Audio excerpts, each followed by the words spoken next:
Hello, good morning. Welcome to Hour of Destiny Daily Devotional and Spiritual Breakfast with Reverend Mike Eniola. Welcome to Wednesday, the 18th day of the month of November 2020. Open your heart this morning and let me pray for you and bless you in the name of Jesus. I pray for you today that the Lord God Almighty will bless you. As the day breaks, so good things shall open upon your life, your family, and your establishment in the mighty name of Jesus. There's a prayer the Lord asked me to pray for everyone hearing the sound of my voice this morning, that whosoever will spoil your testimony, God will not allow them to come near you in the mighty name of Jesus. There are several good things that the Lord is piling up to do in your life, but certain individuals that will rubbish your star and make your testimonies to be rubbished, I pray in the name of the Lord that they will not come near you. The Lord will shield you today. The Lord will preserve you. The Almighty God will grant you all your heart desires in Jesus' name. Those of you that are believing God Almighty for fruit of the womb,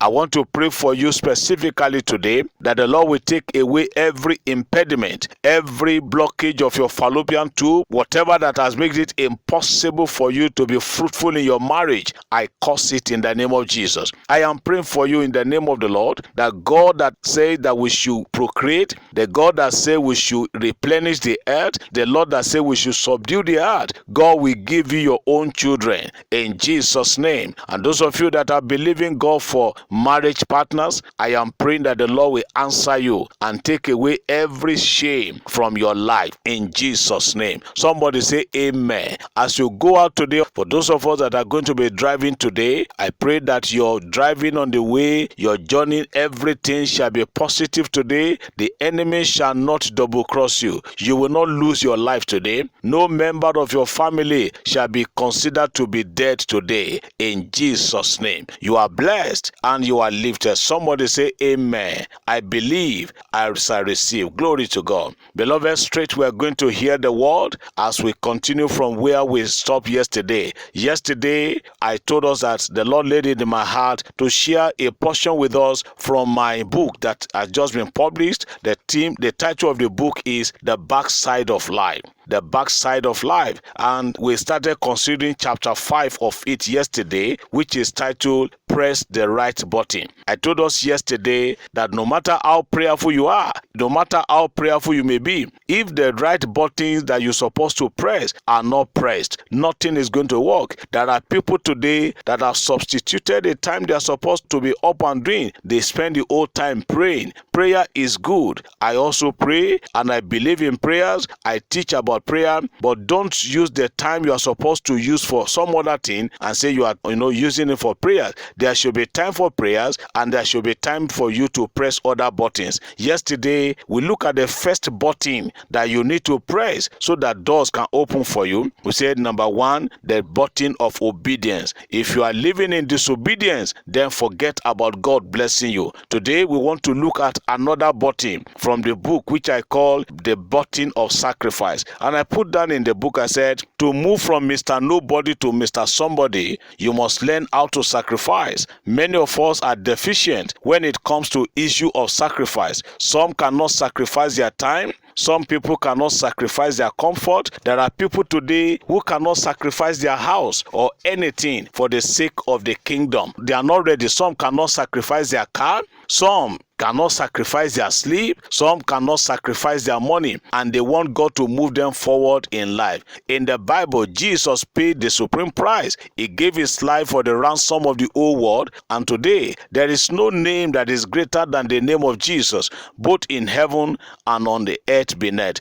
God respects sacrifices of his children, and he will do anything to make sure his children are protected and move forward in life. If you are the person that know how to sacrifice, if you are the type that know how to live a sacrificial life, God will protect you. He will do for you what you cannot do for yourself. So that is why I said you must learn how to press the right button. I cited an example from the book yesterday that when you go to bank and you want to enter into the banking hall, there are two buttons you will meet at the computerized sacrifice door, the red one and the green. If you don't press the right button, you will stand at the door all day and the door will not open for you. So if you don't apply, like I said yesterday from the book, that life operates based on principles and knowing the right button to press. So if you don't know how to sacrifice, there are a good number of people that have attained greatness in life just because of living a sacrificial life. Our Lord Jesus Christ, he sacrificed all. He came down from heaven and he sacrificed his life for you and me. Another button that you need to press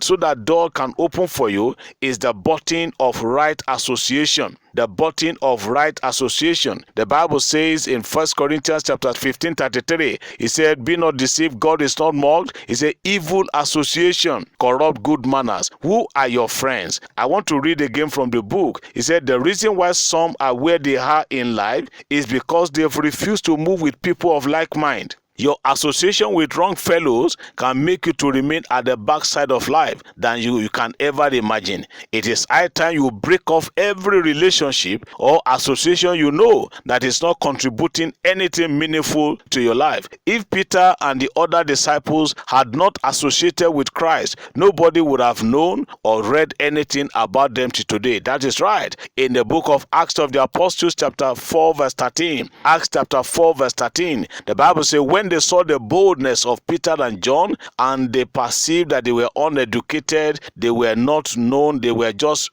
ordinary citizens, but they quickly took notice that they had been with Jesus." So what can we bring out from there? The association of these people with Jesus had left a great mark on their life. Even the elders, the council of Sanhedrin, the religious leaders of that time, they took notice that these people were ordinary men, but something extraordinary had happened to them. Why? Because they've been in association with Jesus. Let me ask you, beloved child of God, who are your friends? Or which association are you keeping? Are you in a wrong association, or you are keeping the rightful association? These are some of the buttons that we must learn how to press. The button of obedience, the button of sacrifice, and the button of association. Tomorrow, we are going to continue from there. So I put it to you this morning, like I said yesterday, and I've said it this morning, and I want to repeat. Everything is not only on prayers. Life operates based on principles.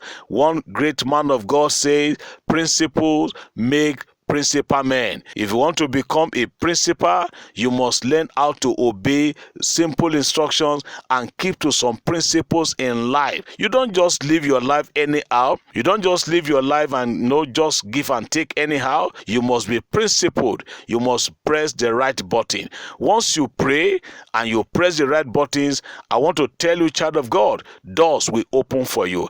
I pray for you this morning that in the name that is above every other name, God will help you to press the right buttons, and as you press them, they will answer for you in Jesus' name. You are blessed. Have a wonderful Wednesday, and God be gracious to you in Jesus' name. Amen.